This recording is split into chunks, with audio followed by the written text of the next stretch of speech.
Next question 92, प्यारा question है thermodynamics का।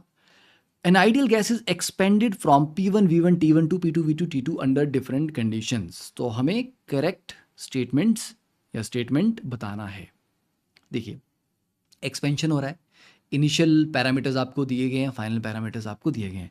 पहला बोला है work done on the gas मतलब compression is maximum when it is compressed irreversibly from P2 V2 to P1 V1 against constant pressure P1।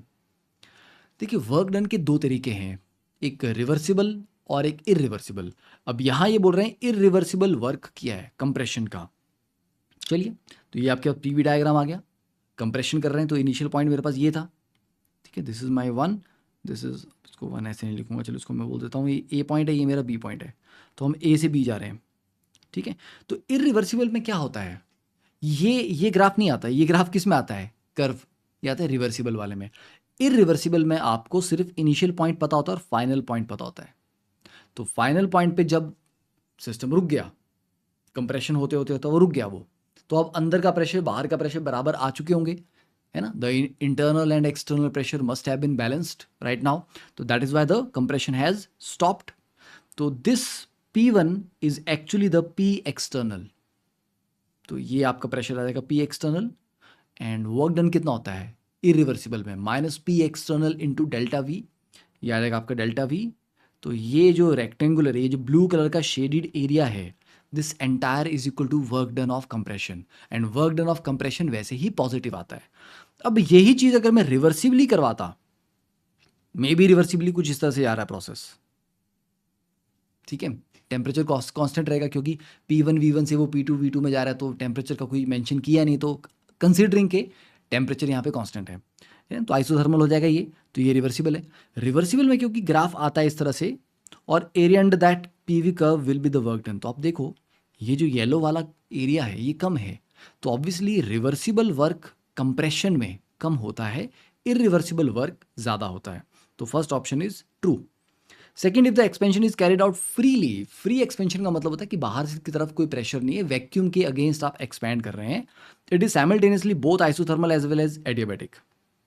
देखिए, free expansion में P external zero हो गया तो work done P delta V आपका zero हो जाएगा क्योंकि P ही जीरो हो गया। नाउ अब ये बोल रहा है कि साइमल्टेनियसली वो एडियाबैटिक भी होगा, आइसोथर्मल भी होगा, ओके। अब देखिए डेल्टा U क्या है, Q plus W, work done पहले जीरो हो गया तो डेल्टा U आपका Q के बराबर है। तो अगर आप बोलते हैं कि ये एडियाबैटिक है तो फिर Q भी जीरो हो जाएगा, in that case delta U भी जीरो हो जाएगा। तो डेल्टा U जीरो होने का मतलब क्या हो गया, टेम्परेचर भी चेंज नहीं होगा, आइसोथर्मल भी हो गया। तो हाँ, इन दैट केस फिर वो एडियाबैटिक भी हो जाएगा और आइसोथर्मल भी हो जाएगा, दैट इज ऑल्सो ट्रू।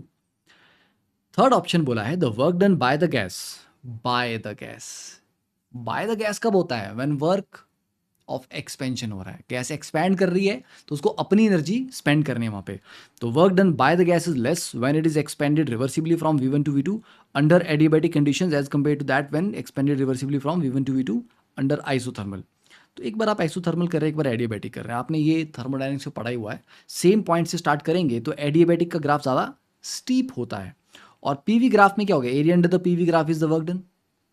अब क्योंकि ये एक्सपेंशन हो रही है तो वर्क डन नेगेटिव आएगा, अगर हम उसका मॉड लेके देखें तो एडियाबैटिक वर्क डन कम आएगा और आइसोथर्मल ज़्यादा आएगा, तो आइसोथर्मल वर्क डन का मैग्नीट्यूड ज़्यादा होगा, ठीक है। तो ये बोल रहा है work done is less when it is expanded reversibly under adiabatic, yes, तो एडियाबैटिक का कम होगा। Fourth, the change in internal energy of gas is zero if it is expanded reversibly with T1 is equal to T2। T1 T2 बराबर हो गए तो isothermal हो गया, आइसोथर्मल हो गया तो डेल्टा U जीरो हो गया, तो यस इंटरनल एनर्जी में कोई चेंज नहीं आएगा। पर ये बोल रहा है कि if it is expanded reversibly under adiabatic, adiabatic में delta U is equal to Q plus work, Q zero हो गया, और एक्सपेंशन में वर्क नेगेटिव होता है तो डेल्टा U आपका नेगेटिव आएगा। तो इन्होंने बोला कि डेल्टा U इज पॉजिटिव, यहां पर मामला गलत हो गया, ठीक है। तो फोर्थ ऑप्शन इज रॉन्ग, तो A B C तीनों सही है, D आपका इनकरेक्ट है।